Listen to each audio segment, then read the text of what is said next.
Chapter 14. Creation Miracles. Water. 2 of the 3 boreholes had been successful. Yet in this third remote landscape, where the church had already started a medical clinic and a new congregation, it had all gone wrong. The survey had predicted water, but the borehole didn't find it.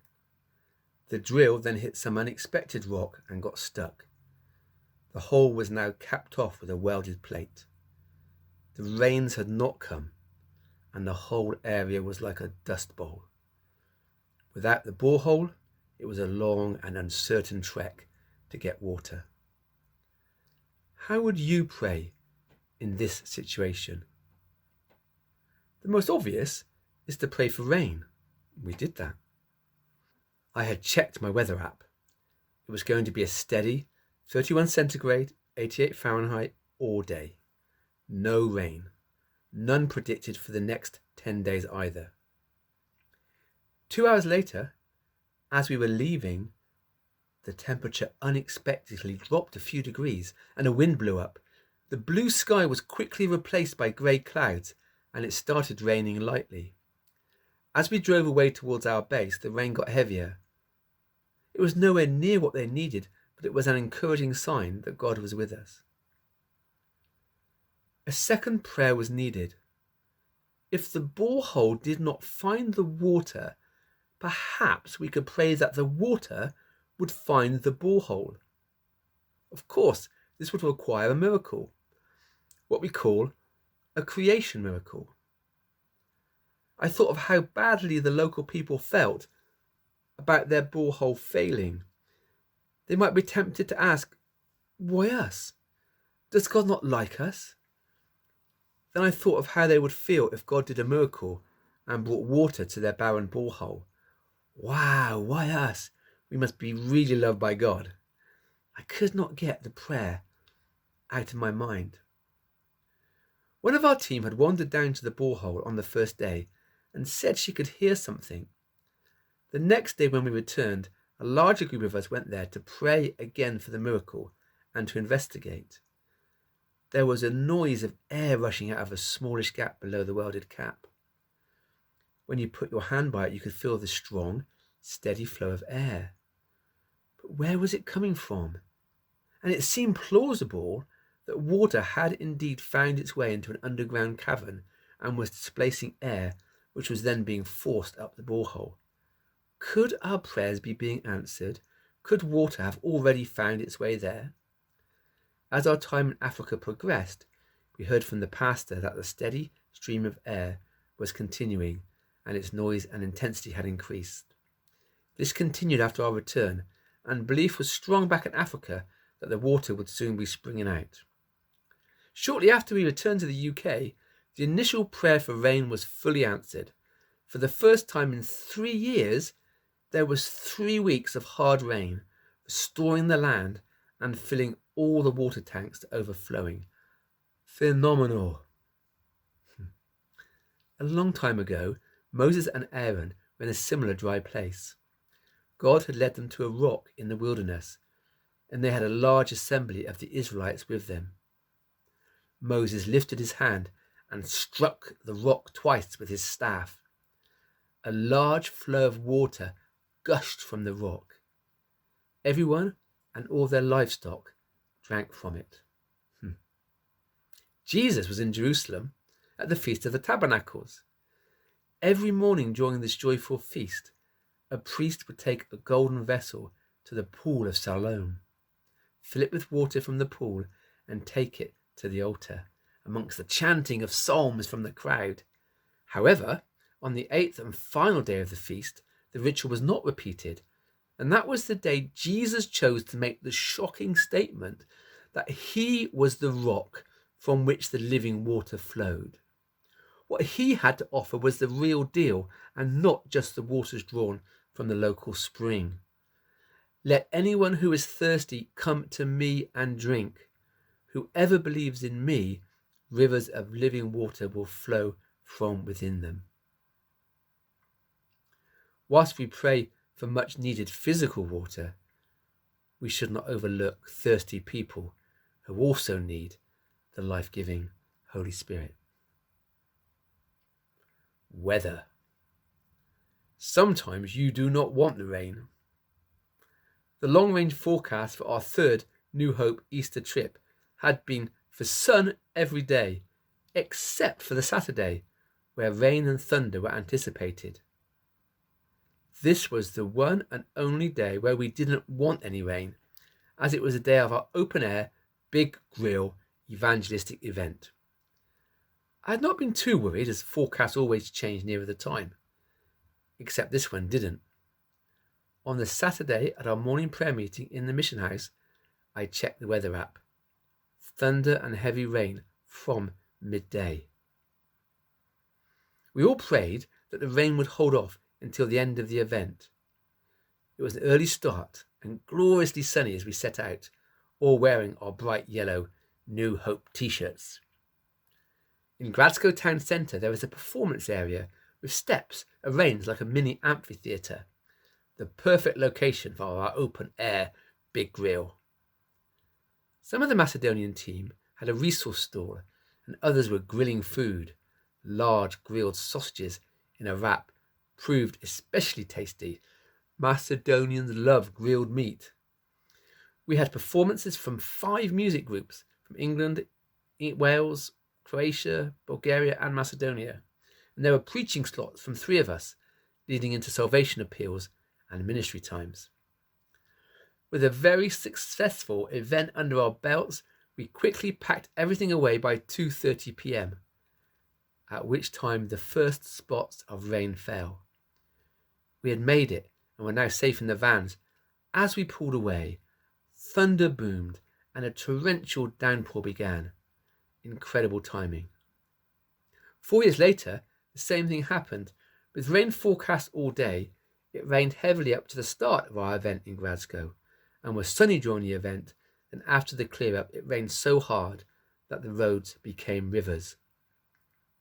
That same year, as we were doing some open-air worship, we watched as the wind pushed a huge grey cloud in our direction. We prayed for the rain to stay off.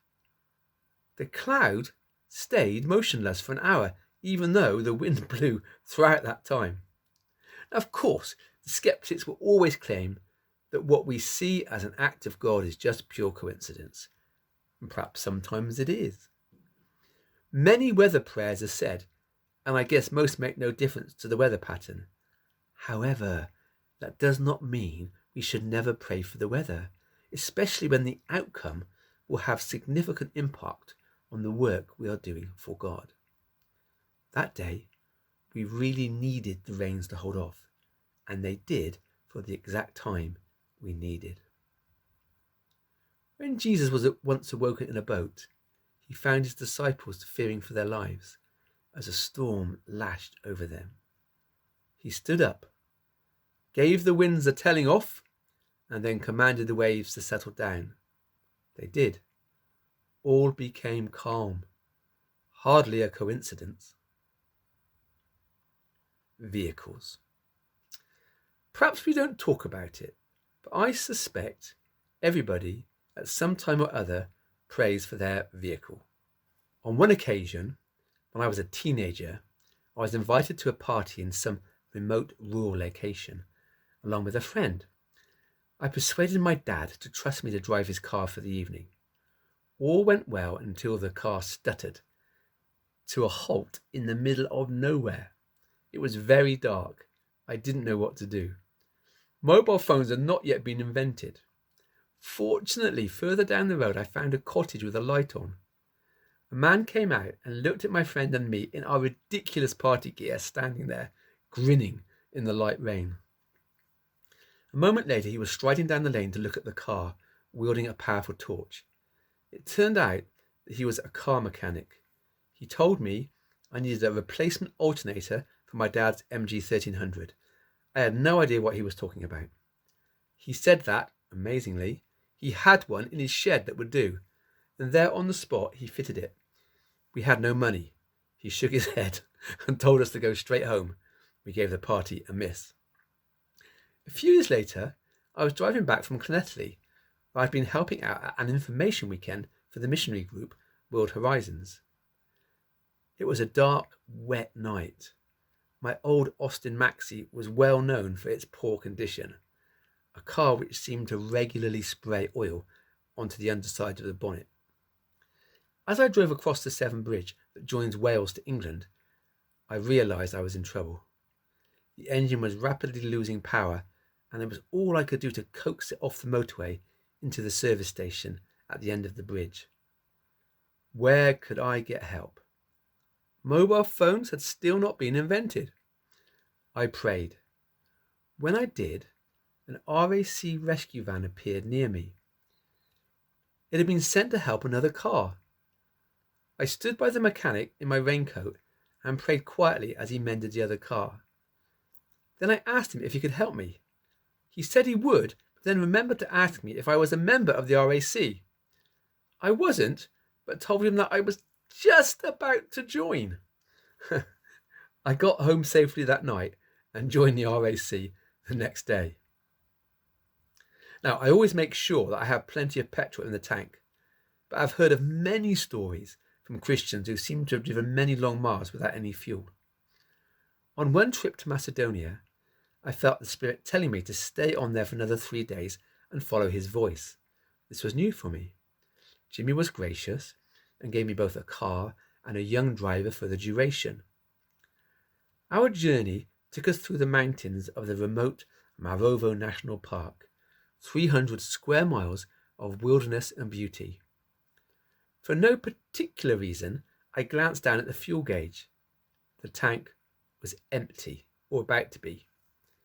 I pointed out to Darko, driving, and said he had better pray there was a garage just around the corner. The park is sparsely populated. We had been travelling for a long time and not seen a single petrol station. Almost as I stopped speaking, we rounded a corner, and on our right was a petrol station, the only one in the whole range. Food. As a young man, I trekked across the Kabyl mountains with my friend Jono and another lad.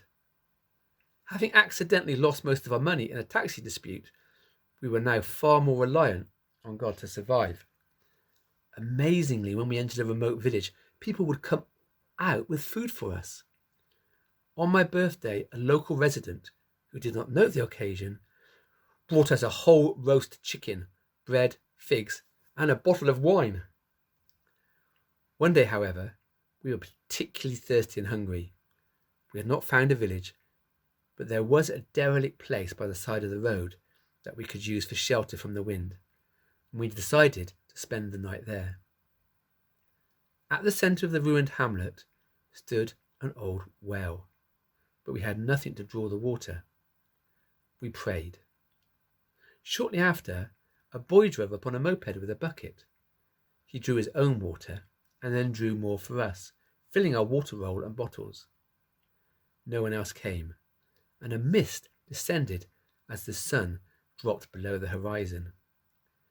It was getting cold, so we pulled our sleeping bags up around us. Then through the mist, we saw a man coming towards us. Where had he come from? He walked right up to us, gave us some bread rolls, and then left without saying a word. We thanked him and gratefully ate our simple meal. We commented that there must be a homestead nearby. Surely he had seen us walk past his house earlier. Next morning, we woke to a very clear sky and could see for miles. There were no homes to be seen anywhere at all. The stories of Roland and Heidi Baker, missionaries in Mozambique, have been a great source of inspiration and encouragement to me. On one occasion, they had no food and had not eaten for several days. Their baby daughter Crystalline was crying from hunger. Someone from the US Embassy called at their door with a meal for them, enough rice and chili for all four. Heidi smiled and explained that she had an unusually large family.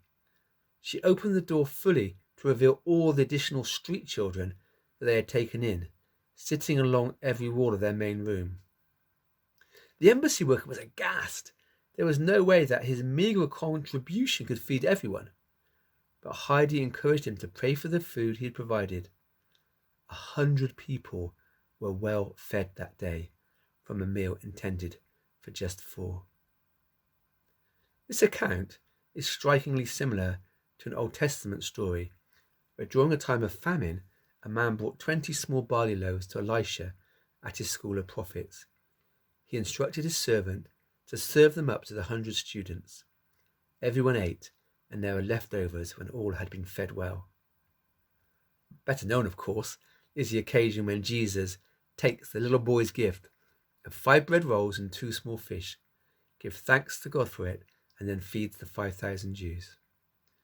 There were 12 hand baskets of leftovers collected. Later, in a remote place in the Gentile, non-Jewish Decapolis, Jesus scouts around his disciples for the little food they have left and blesses the 7 bread rolls and few small fish. He gives thanks to God and feeds the 4,000 Gentiles until their stomachs were bloated. There were 7 large double-handed baskets of leftovers. Blessing the insufficient. When God provides, his provision is abundant. If he chooses, he can provide far more for each of us than we could possibly need. The wedding of Cana was another example of this superabundance of God, as Jesus turned the water in 6 large stone jars into red wine. The servants, who are the least important people at the feast, can only provide water.